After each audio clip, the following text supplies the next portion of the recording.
mon âme te bénisse, que mon âme t'exalte, que mon âme crie. J'étais une pauvre pécheresse et tu m'as enlevé. Chers amis, bonsoir et joie nouvelle de se retrouver sur les ondes de la 100.3. Nous sommes toujours le 3 janvier 2022. Il est 17h01 dans le studio de Christ Radio et nous continuons à réfléchir sur notre fête de Noël.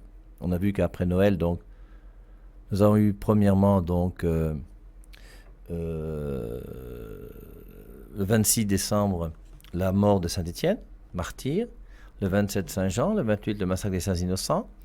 On a vu comment après Noël, le premier dimanche, c'est la fête de la Sainte Famille. On a parlé de la Sainte Famille ce matin. Et nous allons ce soir parler un petit peu des mages. Et ce passage des mages, alors qui est un passage que nous connaissons tous par cœur, qui est très très intéressant. Et on va essayer de s'y attarder pour essayer de comprendre. Alors on a vu que après la venue du Christ sur la terre, forcément le Christ va transformer notre manière de faire et de vivre parce que il est venu comme soleil apporter la lumière. La lumière est venue sur la terre, les ténèbres ne l'ont pas accueillie, mais nous qui ne sommes pas des ténèbres, nous avons accueilli cette lumière de Jésus-Christ. Et nous voulons que ce Jésus-Christ soit celui qui transforme notre vie. Nous savons que c'est le Fils de Dieu qui est venu sur terre. Il l'a prouvé non pas par sa naissance, mais par sa mort et surtout sa résurrection. Et en ressuscitant, il nous montre qu'il n'est pas un homme comme les autres. Et puis il y a beaucoup de phénomènes quand même qui sont liés autour de sa vie, qui montrent quand même que c'est quelqu'un d'assez formidable, d'extraordinaire. On a vu par le mystère de Noël combien la religion chrétienne est la religion la plus concrète de la terre. C'est la religion du réalisme. Tout autre Dieu que Jésus-Christ, ensuite avec le Père et l'Esprit Saint, est une religion plutôt idéologique. Nous, au moins, c'est quelque chose de concret, c'est clair, c'est quelqu'un qui a visité les hommes, qui est venu. C'est pour ça que nous sommes en 2022 après Jésus-Christ aujourd'hui. Donc, et on a vu donc qu'il est venu pour transformer. Il va transformer premièrement quoi ? La famille. Et c'est pour ça, c'est bien que le dimanche après Noël, on puisse fêter la Sainte Famille pour fêter toutes les familles de la terre. Et faire que toutes nos familles soient des familles chrétiennes. Avec un époux et une épouse qui sont mariés à l'église, avec des enfants qui cherchent à être chrétiens, des parents qui aident à la sanctification de leurs enfants. On a parlé de l'oratoire, de la maison. On va pas revenir, comme dit l'église, la famille, c'est une église domestique. Et si nos familles étaient plus chrétiennes, on aurait plus de vocations sérieuses. On aurait plus de prêtres sérieux, on aurait plus de religieux, de religieuses sérieuses. On aurait plus de gens qui, dans les bureaux et ailleurs, mèneraient une vie chrétienne meilleure. Et c'est pour ça que c'est très important qu'un enfant puisse voir son père et sa mère à genoux, dans l'oratoire de temps en temps, ou assis en train de lire la Bible, en train de prier, leur faire comprendre que, avant de commencer à allumer la télévision pour voir des émissions le matin à 5h ou à 6h, commencez d'abord par prendre votre Bible et prier. Alors, je ne reviens pas de ça, c'était ce qu'on a vu ce matin avec la famille. Et maintenant, aujourd'hui, donc, on est avec les mages. Alors, les mages, je crois que vous tous, vous connaissez l'histoire des mages. Alors, il y a un seul évangile qui en parle. Je lisais d'ailleurs sur le net aujourd'hui certaines personnes qui dénigrent cela en disant qu'il n'y a qu'un seul évangile qui en parle. Donc, on ne sait pas si c'est vraiment très, très sérieux. Mais ce n'est pas la peine qu'il y ait 25 évangiles à parler d'une réalité pour que ce soit sérieux. Il suffit qu'un seul évangile en parle pour croire que c'est révélé. C'est clair. Et nous croyons donc que dans Matthieu chapitre 2, on nous parle réellement des mages, et nous croyons qu'il y a des mages. Alors, quand on nous parle des mages, on parle souvent des rois mages. Alors, le terme roi n'existe pas dans l'évangile de Matthieu pour désigner les mages. Alors, lisons Matthieu chapitre 2, on essaiera de voir s'il y a des rois, on essaiera de voir en même temps s'il y a s'ils sont trois. Sont-ils trois ? Y a-t-il trois rois qui soient en même temps des mages ? Jésus était né à Bethléem en Judée au temps du roi Hérode. Des mages venus d'Orient arrivèrent à Jérusalem et dirent. Alors on sait que ce sont des mages qui viennent d'Orient. C'est pour ça qu'on les représente souvent comme des gens habillés à l'oriental. Car nous avons vu son étoile en Orient et nous sommes venus l'adorer. Intéressant cette étoile. Même si ces étoiles pour nous ça ne veut rien dire. Personne d'entre nous ne sait comment aujourd'hui on en est arrivé à comprendre que ces gens se sont mis à suivre une étoile. Et historiquement parlant, moi je ne connais pas, si quelqu'un a des sources qui me disent, quelle était cette annonce prophétique à travers laquelle on savait qu'un événement allait annoncer la venue du roi des cieux, du roi des Juifs. Mais de fait, on voit bien qu'ils sont trois, il n'est pas seul. C'est pas quelqu'un qui a bu la bière et qui a commencé à saouler, à avoir une vision. Ils sont quand même 3, c'est quand même pas rien. Et ces 3, comme par hasard, se sont déplacés au même moment, en suivant la même étoile, et au bout d'un moment, ils se sont rapprochés les uns des autres jusqu'à se retrouver ensemble, dans le même lieu et dans le même temps. Et on voit bien que c'est l'étoile-là qui les a conduits. Et cette étoile-là, ça représente quand même quelque chose de lumineux. Et la lumière de leur connaissance astrologique ou astronomique, puisque je ne sais pas bien la différence entre l'astrologie et l'astronomie, mais leur connaissance astrologique et astronomique les ont amenés, eux, à cette époque-là, il y a 2000 ans. Si on demandait à l'un d'entre vous d'essayer de regarder le soleil ce soir et de voir s'il voit une étoile qui va partir quelque part, mais la plupart d'entre nous, on n'a aucune connaissance astrologique ou astronomique. Ces gens-là étaient quand même des savants. C'était des sages, qui à l'époque, il n'y avait pas des lunettes extraordinaires et tout ce que vous voulez, et qui observaient quand même les étoiles et qui à partir des étoiles ont compris beaucoup de choses. Et donc, ce sont des gens qui ne sont pas idiots, qui ne sont pas bêtes, qui ont un certain niveau intellectuel. Et ce qui est intéressant, c'est que leur recherche de la vérité dans leur domaine les a amenés à pouvoir suivre cette étoile. Ce qui montre bien quelque part, vous voyez qu'avec l'exemple des mages, nous comprenons que la vérité, quelle qu'elle soit, conduit à la vérité avec un grand V qui est Jésus. Et c'est quand je commence à refuser la vérité, quand je commence à faire des petits mensonges et que je cautionne des petites erreurs, que mon intelligence n'étant plus dans la vérité, va commencer à se fourvoyer dans des chemins bizarres. Et je pense qu'avec cette histoire de l'épisode des rois mages, nous sommes capables de comprendre que toute vérité, quelle qu'elle soit, est une vérité qui conduit à la vérité par excellence, qui est Jésus-Christ. Que soit la vérité scientifique, que soit la vérité médicale, que soit la vérité archéologique, on ne peut pas avoir peur de la vérité, et le chrétien n'a pas peur de la vérité. Et la religion d'ailleurs qui se permet le plus de pouvoir je ne veux pas dire s'opposer, mais être ouverte à la vérité, c'est bien la religion chrétienne. Mettez le Coran et discutez pour voir historiquement la véracité de ce qui est écrit dans le Coran, ça pose des petits problèmes. Il y a une sourate qui dit que vous avez ajouté à Allah le Fils et la Vierge Marie. Trouvez-moi qui aujourd'hui a ajouté à Allah le Fils et la Vierge Marie. Mahomet, lorsqu'il a été inspiré par les gens qui lui ont fait écrire le Coran, a été inspiré par des gens qui malheureusement avaient une fausse culture chrétienne. Et l'avaient trompé en leur montrant qu'ils ne parlaient même pas de la Trinité, ils avaient entendu parler d'une certaine Trinité forcément, il y avait bien le Père, il y avait le Fils, et après, au lieu de dire Esprit Saint, on dit Vierge Marie. Il a pris ça où? Mais, bon, je ne connais pas une seule religion au monde dans laquelle des gens ont adoré le Père, le Fils et la Vierge Marie. Et c'est là où on voit qu'il y a une influence par rapport à ce livre du Coran, qui est une influence qui était là autour de lui et malheureusement influencée par des gens qui étaient un peu bizarres. Même chose avec Myriam, Marie, Moïse, enfin il y a certaines petites choses là qui sont quand même un petit peu compliquées. Aimons la vérité quelle que soit, et n'ayons jamais peur de la vérité. Et aujourd'hui, je pense que cette histoire des rois mages, ce serait très intéressant pour nous. Pourquoi? Parce qu'aujourd'hui, regardez comment on dénigre la vérité à tous les niveaux. Aujourd'hui, on utilise notre connaissance, qu'on appelle quelquefois une science mensongère, pour nous détourner de Dieu. Prenons quelques exemples simples. L'homme descend du singe, Darwin. Mais quel est l'homme intelligent aujourd'hui qui peut cautionner cette histoire? Est-ce que toi, ton grand-père était un singe? Je vous dis, moi, on a un zoo ici à Mbok-Betty. Va au zoo. Moi, j'ai été visiter le zoo il y a peut-être 12 ou 15 ans, je ne sais plus combien de temps. À l'époque, il y avait des singes qui étaient là-bas. Plusieurs singes, des gros, des petits, enfin, peut-être bien même des gorilles. Mais attends chaque matin pour voir s'il y a une guenon qui va commencer à accoucher un fils d'homme. Mais je ne veux pas des choses compliquées, je veux des choses simples. Est-ce qu'un jour, une truie a mis bas un chien? Est-ce que ton chat, un jour, ou ta chatte a accouché un chien? Mais mettons les choses au clair. La nature est bien faite. Et maintenant, on vient nous dire, sous prétexte de vérité intellectuelle, scientifique bizarre, que l'homme descend du singe. Mais qui peut croire que l'homme descend du singe? Quelqu'un qui croit que l'homme descend du singe ne fait pas la distinction entre un animal et un homme. Or, un homme n'est pas un bœuf quand même. Et un homme, c'est quelqu'un qui a en lui une qualité qui le distingue de l'animal qu'on appelle l'esprit. Et c'est ça que nous appelons l'image de Dieu. Et c'est pour ça que Dieu a soufflé pour donner son esprit à l'homme. Et l'homme est créé à l'image de Dieu. Mais au moins c'est clair, c'est simple, c'est limpide. Alors on veut nous faire croire que l'origine de l'homme, c'est pas Dieu. On veut nous faire croire que Dieu n'est plus le créateur.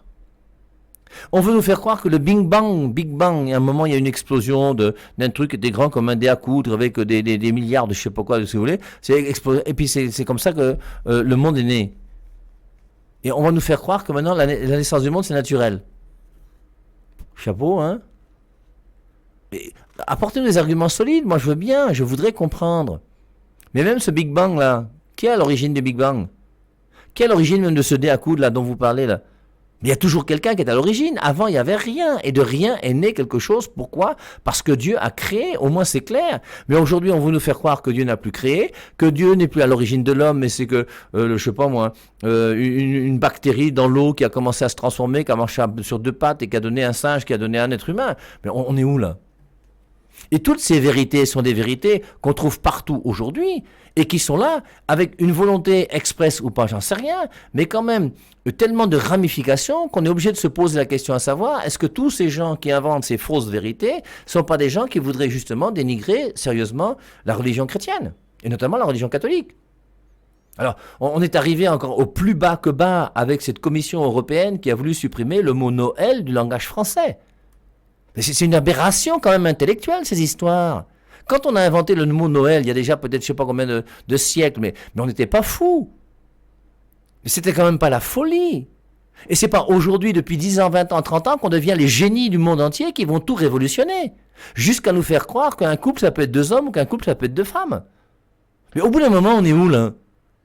Et c'est pour ça que ces mages sont intéressants. Ces mages ont cherché la vérité. Et la vérité, quelle qu'elle soit, nous conduit à la vérité qui est la vérité par excellence, qui est Dieu. Toute vérité conduit à la vérité. Et je crois personnellement que c'est la leçon qu'on doit retenir de ces anges. On refait même complètement l'histoire. Je vous ai dit que moi, je ne suis pas un républicain français. Je n'aime pas la République française. La République française est née dans le sang. La République française, je vous rappelle que la Révolution française, en une journée, a fait plus de morts que l'Église catholique avec l'Inquisition en 500 ans. Mais au bout d'un moment, il faut quand même qu'on réfléchisse d'une manière sérieuse, qu'on repense même l'histoire. À partir du moment où justement on a commencé à dire que Jésus-Christ n'est plus un personnage historique, je crois que c'est à peu près un peu la même période où on a commencé à voir et dessiner, des gens ont dessiné, des moines avec des menottes qui attachaient les gens dans les caves et qui les torturaient comme si c'était ça l'Inquisition. Mais oh, les moines qui ont torturé et arraché les yeux des gens, ça n'existe pas, ça n'existe que dans cette fausse histoire dans laquelle on veut tromper les gens. Alors, que dans l'histoire de l'Église, il y a des Judas, mais bien sûr il y a eu des Judas. On a aujourd'hui des prêtres pédophiles qu'on a mis en prison, oui bien sûr, mais c'est pas une raison maintenant pour dire que tout ce qu'on a fait dans l'Église est complètement faux et bidon quand même. Quand l'Europe refuse de reconnaître les origines historiques judéo-chrétiennes de l'Europe, mais c'est un mensonge monstrueux. On nous ment. Alors, je ne veux pas insister maintenant sur le Covid, mais le Covid depuis 2 ans, c'est un tissu de mensonges. Personne ne peut objectivement nous dire la vérité sur cette histoire de Covid. Et aujourd'hui, par rapport au Covid, qu'est-ce qu'il faut penser? Moi, je me souviens, j'étais en France. Quand le Covid, l'histoire a commencé, et on m'a gardé en France parce que votre président Macron m'a fermé les frontières. Alors, il a bien fait, il a mal fait, c'est pas mon problème, moi ça m'est égal. C'était le Covid, ça inquiétait tout le monde, c'était planétaire, c'était pas facile à gérer.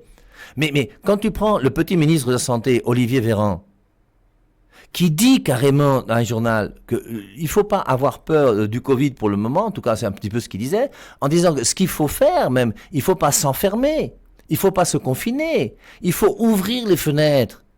Il disait justement, c'est à partir du moment où l'été commence, qu'on ouvre les fenêtres et que la grippe s'en va. Et donc il montre comment, d'une manière intelligente et réfléchie, le ministre de la Santé nous dit qu'il ne faut pas confiner. 15 jours plus tard, confinement total. On met des couvre-feux comme si on était des bandits, comme si on était en révolution, comme si c'était la guerre.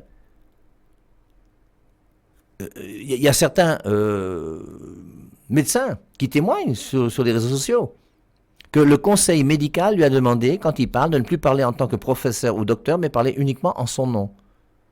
Il n'a plus le droit de dire ce qu'il pense aujourd'hui, parce qu'il est en contradiction avec la pensée unique des gens du Covid. Mais au bout d'un moment, on est où là, mes amis? Et tout ça ne va jamais nous aider à pouvoir aller vers la vérité. Alors, moi, ce que je savais quand j'étais petit, bon, j'ai quand même fait 2 ans de faculté de médecine dans ma vie, mais ce que je savais quand j'étais petit, c'est que le vaccin soignait les gens. Enfin, c'est même pas soignait. Les vaccins étaient là pour prémunir les gens de la maladie. Et quand tu étais vacciné, tu n'aurais pas la maladie quand tu étais vacciné. Aujourd'hui, on trouve des palanquets de vaccinés qui sont tous malades. Mais au bout d'un moment, ce vaccin-là, il est même comment? C'est un vaccin moderne? C'est un vaccin, on fait comment? Bon, il faut quand même qu'on puisse prendre un peu de recul et qu'on réfléchisse. Que penser de toutes ces choses? Qu'est-ce qui est le plus formidable pour nous aujourd'hui? Et qu'on soit capable de réfléchir avec notre intelligence pour essayer de voir s'il y a une vérité quelque part. Et pour moi, les mages, c'est les gens qui, dans leur domaine, comme dans la médecine, ceux qui sont dans la vérité sont des gens qui, leur vérité les conduira à Dieu. Mais tous ceux qui mentent et qui savent qu'ils mentent sont des gens qui forcément auront aussi leurs conséquences. Pour moi, l'exemple des mages, les mages, c'est vraiment ces gens qui nous font comprendre que nous devons aimer la vérité, quelle qu'elle soit. Je veux dire, la vérité du vocabulaire, la vérité de la grammaire. Je disais ça depuis des années. Mais aujourd'hui, avec l'exemple de la Commission européenne qui a voulu supprimer le mot Noël, c'est grave. On ne peut pas supprimer un mot. Le mot a existé là pour donner une signification. Et ce mot a une signification pendant des années et des années, avec des gens qui ne pensent peut-être pas comme vous aujourd'hui, mais tolérez au moins que des gens ont pensé ça et peuvent être peut-être pas si bêtes que vous le pensez. Ça devient vraiment bizarre, ces histoires. Alors, revenons tout simplement à nos mages, parce que c'est quand même plus sympathique. Et en revenant à nos mages, alors, j'ai trouvé pourquoi, quelle est la raison pour laquelle on a fait de ces mages des rois mages. Et la raison, vous la trouverez dans le psaume 72. Je vous lis le psaume 72, verset 9. « Son adversaire pliera le genou devant lui. Ses ennemis lécheront la poussière. » Verset 10. « Les princes de Tarsis et les îles lointaines apportent leur offrande. Les rois de Saba et de Séba paient la redevance. Tous les rois devant lui se prosternent, tous les peuples veulent le servir. » Et donc forcément, quand on a vu ce lien entre ces savants mages qui sont venus voir Jésus-Christ, en lien avec ce psaume 72, tous les rois devant lui se prosternent, bon, on a pensé que comme ils sont venus se prosterner, c'est les premières personnes qui sont prosternées devant lui, ben c'est pour ça qu'on a fait des mages, des rois mages, à cause du psaume 72, le verset 11. En tout cas, qu'ils soient rois ou qu'ils soient pas rois, c'est pas gênant, mais ils sont venus, ils sont prosternés, ils ont reconnu la grandeur de Jésus. On peut faire la même chose aussi, Pourquoi est-ce que dans la crèche, on met toujours un âne et un bœuf? C'est dû à un passage d'Isaïe, dans le premier chapitre d'Isaïe. Premier chapitre d'Isaïe, je vous lis, chapitre 1, le verset 3. « Le bœuf connaît son propriétaire et l'âne la mangeoire de son maître. » On est bien lié à la mangeoire.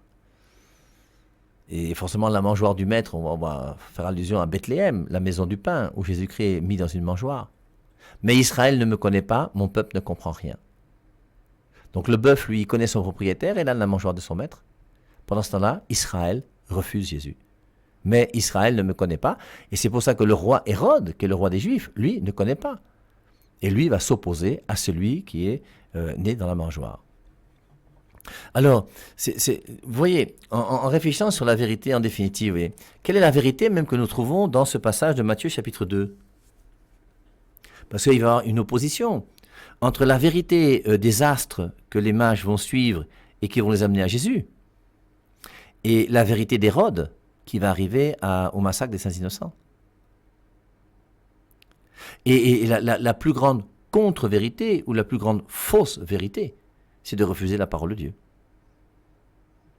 Et on voit là des gens qui, au nom de leur connaissance humaine, vont s'approcher de Jésus-Christ, et des gens qui avaient leur connaissance théologique, spirituelle, vont s'opposer à Jésus-Christ. C'est quand même terrible de voir, alors je continue, car nous avons vu son étoile en Orient et nous sommes venus l'adorer. À cette nouvelle, le roi Hérode fut troublé et tout Jérusalem avec lui. Il assembla tous les principaux sacrificateurs et les scribes du peuple pour leur demander où devait naître le Christ, et lui dire à Bethléem en Judée, car voici ce qui a été écrit par le prophète. Et toi, Bethléem, terre de Juda, tu n'es certes pas la moindre parmi les principales villes de Juda, car de toi sortira un prince qui fera paître Israël, mon peuple. Donc on voit comment, lorsque les mages sont arrivés à Jérusalem, comme par hasard, l'étoile s'est éteinte. Et ça a permis aux mages d'aller rencontrer des gens qui normalement avaient la connaissance. Ils sont allés voir des hommes de Dieu, ce qu'on appelle souvent hommes de Dieu. Mais ces hommes de Dieu-là sont peut-être des hommes du diable. Hérode, c'est clair que c'est un homme du diable. Alors, où est le roi des Juifs qui vient de naître? Car nous avons vu son étoile en Orient et nous sommes venus l'adorer, pour se prosterner et l'adorer. À cette nouvelle, le roi Hérode fut troublé et tout Jérusalem avec lui. Alors je vous rappelle que dans une ville de Jérusalem, si vous voyez des chameaux arriver alors qu'on ne voyait que des ânes et de la cavalerie avec les Romains qui étaient là-bas, ça fait quand même bizarre. Alors est-ce que tu es habitué à voir des chameaux ou pas? J'en sais rien moi. Il assembla tous les principaux sacrificateurs et les scribes du peuple pour leur demander où devait naître le Christ. Et Hérode fait chercher dans les Écritures l'endroit où doit naître le Messie. Ce qui montre bien que Hérode lui-même reconnaît que l'endroit où doit naître le Messie est présent dans les Saintes Écritures. Alors je vous rappelle que les Saintes Écritures dont on parle là, c'est ce qu'on appelle la Septante, les 46 livres de l'Ancien Testament que nous avons aujourd'hui dans notre Bible catholique de 73 livres. Et c'est dans ces Écritures-là que les scribes et les pharisiens ont cherché. Il assembla tous les principaux sacrificateurs et les scribes du peuple pour leur demander où devait naître le Christ, et lui dire à Bethléem en Judée, car voici ce qui a été écrit par le prophète. Nous sommes dans le prophète Michée au chapitre 5. Et toi, Bethléem, terre de Juda, tu n'es certes pas la moindre parmi les principales villes de Juda, car de toi sortira un prince qui fera paître Israël, mon peuple. Alors Hérode fit appeler en secret les mages, on ne dit pas qu'ils sont 3, et se fit préciser par eux l'époque de l'apparition de l'étoile. Donc il veut savoir quand même quand est-ce que l'étoile est apparue. Et ensuite donc, puis il les envoya donc à Bethléem en disant « Allez et prenez des informations précises sur le petit enfant. Quand vous l'aurez trouvé, faites-le moi savoir afin que j'aille moi aussi l'adorer. » Et on voit Hérode, on sait que maintenant quand il disait ça, il mentait. Il voulait couper la tête du petit Jésus. Mais menteur comme il est, il a préféré même envoyer les mages en leur disant « Quand vous aurez trouvé l'enfant Jésus, faites-moi signe pour savoir où est-ce qu'il est. » Jérusalem, Bethléem, c'est 5 km. En 1 heure de temps à pied, tu es arrivé. Et eux, ils ont passé un peu de temps là-bas, ils sont rentrés, ils ne sont jamais repassés par chez Hérode. Et on voit bien le comportement d'Hérode qui fait que lui a trouvé dans les Saintes Écritures la vérité, mais il refuse cette vérité. Alors que des païens qui ont suivi simplement une étoile, eux, cherchent cette vérité. Alors ça me fait penser à ce passage de Romains, dans l'Épître aux Romains au chapitre 1. Il est dit qu'il y a des gens qui n'ont pas la connaissance de Dieu, mais qui vivent mieux que ceux qui ont la connaissance de Dieu. Romains chapitre 2, je vous dis verset 12. « Tous ceux qui ont péché sans la loi périront aussi sans la loi. » Il y a des gens qui ont péché et qui n'étaient pas juifs, ils n'avaient pas la loi. Quand tu es juif et que tu pêches, quand tu n'es pas juif et que tu pêches, c'est deux choses différentes. Tous ceux qui ont péché sans la loi périront aussi sans la loi. Lorsque tu vas mourir, tu seras jugé sans la loi, puisque tu ne connais pas la loi. Et tous ceux qui ont péché sous la loi seront jugés par la loi. Nous, les chrétiens, nous serons jugés plus sévèrement que ceux qui ne sont pas chrétiens. Parce que nous avons la chance d'avoir la connaissance de la vérité qu'est la parole de Dieu. Et connaissant la parole de Dieu, je serai jugé plus sévèrement que si je ne la connaissais pas. Ce ne sont pas en effet ceux qui écoutent la loi qui sont justes devant Dieu, mais ceux qui pratiquent la loi seront justifiés. Il y a des gens qui écoutent la loi, mais qui ne la mettent pas en pratique. Et c'est pas parce que tu écoutes la loi et que tu connais la loi. Tu connais les 10 commandements, mais tu ne les mets pas en pratique. Forcément, tu te condamnes toi-même. Même chose dira saint Paul dans 1 Corinthiens 11, versets 29 et 30, là, où il dit qu'il y a des gens qui s'approchent de la communion et qui prennent la communion pour leur propre condamnation.